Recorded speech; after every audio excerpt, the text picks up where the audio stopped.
So I'm working in the Greek Ministry of Culture in the Cultural Heritage Department, and our work and the reason we're very interested with, to the theme of this project and seminar we are holding here is that we are working on intangible cultural heritage. Are you anyhow familiar with this concept? I see some heads bobbing, which is good, but can we move a little? This concept refers to mainly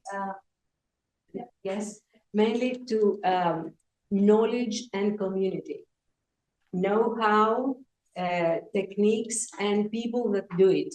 It is not based on the final artifacts. We call them monuments, the final artifacts. We put them in museums, we restore them. But what we're interested in here is the meaning that people acquire or give to the things they do. This is what we do. So this is how we, this is our approach to heritage in general. We have expanded this meaning of heritage from the objects to the people and the meaning that they give to that. So can we move a little to the, not the next one, because I won't bother you with so many details. This new approach requires new management tools, new management approaches.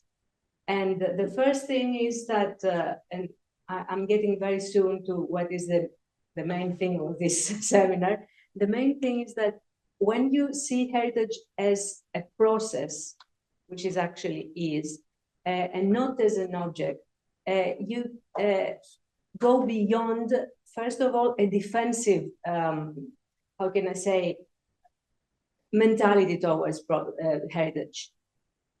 When we say we restore heritage, we do not only do things on the building that we restore, we also pose some limits to the use of the building. And in Greece, we have an extreme case on putting limits to the buildings because we are talking about very, very old, ancient heritage, heritage that comes from the ground, heritage that it is not replaceable. You have to keep it as it came to you through the millennia. So what you do is you keep people out of it.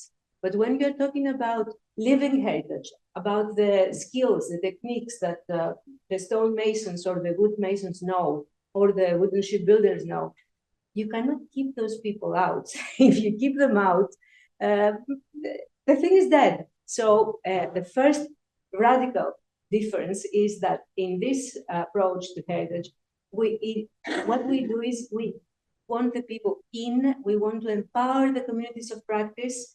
This is what the main focus of our activity, to give them space to talk about their heritage, to think about their heritage, and see how it can be transmitted to the generations to come. And the other thing is that heritage restoration and heritage protection in the Greek context that has to do with ancient and very, very ancient monuments is something that experts do. Archaeologists, conservators, historians, architects, a whole lot of experts. These people gather and they make decisions about the restoration or the preservation or whatever you want to call it. In this case, if you leave out the communities, there is nothing to restore, nothing to preserve, nothing to safeguard. That's why here experts are needed, of course, and there is rich knowledge about living heritage manifestations in Greece and in many other countries. Experts are always needed, but they are on the side. They are not center stage as they are in all the other occasions. So these are the things. Can we move a little? That we are trying to shift the our heritage, our perception of what managing of heritage does, and we do it mainly focusing on communities and on the young people. And I want to go back to what we started discussing in the morning. Lots of our efforts have to do with very, very young children in primary school. we want to work with them, and we have a good network of teachers now. This is an initiative almost grassroots, not a formal initiative from the Ministry of Education. We have a good network of teachers that they work with intangible, with living heritage in their classrooms, and they either teach about several living heritage manifestations, or they teach with them, which is a lot more useful in my view. For example, here a teacher in Kos, an island in the southern Aegean, she made a board game about dry stone walling, and the children play with that, and they learn all the very important attributes of dry stone walling. Not only that it creates land when there is not, and Greece is a very mountainous area, and dry stone walling is absolutely necessary for keeping land for cultivation, but also is a rich environment for all sorts of biodiversity and all things. So she teaches with that. And of course, and now you might know this photograph because this is from Croatia. We also, dry stone has inspired us very much, and we initiated a multinational file for inscription of dry stone walling on the representative list of humanity in this big thing that UNESCO has about living heritage. And that was a very good cooperation. We had with Philip Schreier from Dragodid and Marco, I forgot his name now, I'm not quite sure I remember. I'm really sorry, but give them my regards when you see them. That was very good, and it was a difficult file because there were 8 states in the beginning, and now it's getting bigger. We have 5 more states that they're participating in this file. So we started with dry stone because it is one of the humblest of the building techniques, but it's absolutely crucial. It is something that lots of people get involved in, so they get some sense about building and they can go on with that. But for the environment, it is something that we cannot do without in places like the country that I come from. The first thing that we do is we are working with communities. We are trying to get from a very, very young age and then go up. And the second thing that we have to do is, can we move a bit with the PowerPoint? Yes. We cannot stop with the communities and administration, us.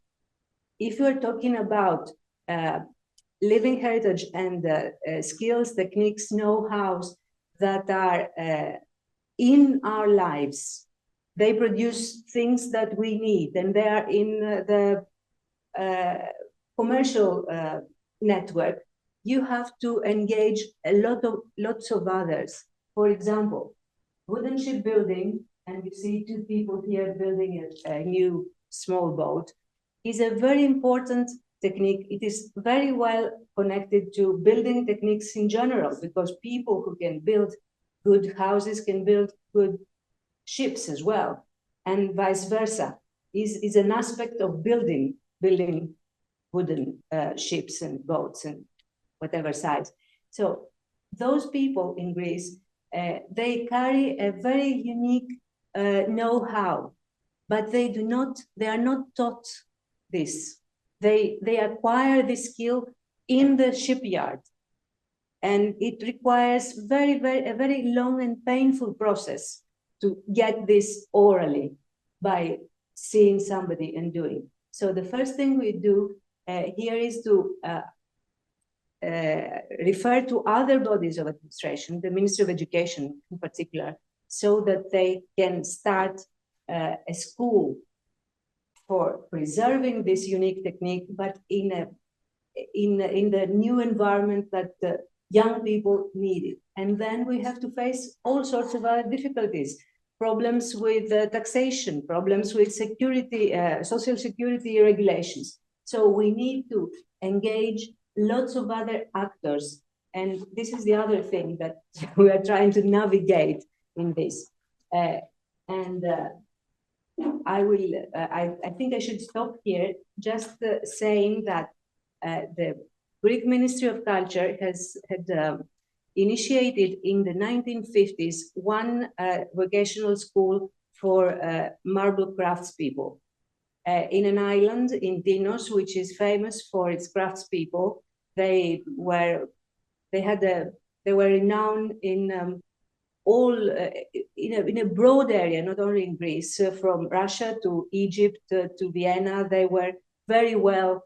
They were very well craftspeople, and they were called to do projects on building sites in all these areas. This knowledge still exists there. So in the 1950s, the Ministry of Culture initiated a school for marble crafts there because we needed people for the restoration of Acropolis or other monuments. This school has thrived. It is one good thing that we have done, and it remains the only thing that we have done. I'm ashamed to say. We are trying now to open up this space with more schools, and Buluki will be part of it, about stone masonry and wooden ship masonry. And this is our job. We started with a new approach to heritage, and we have developed our expanded our initiatives to all sorts of other things. Thank you.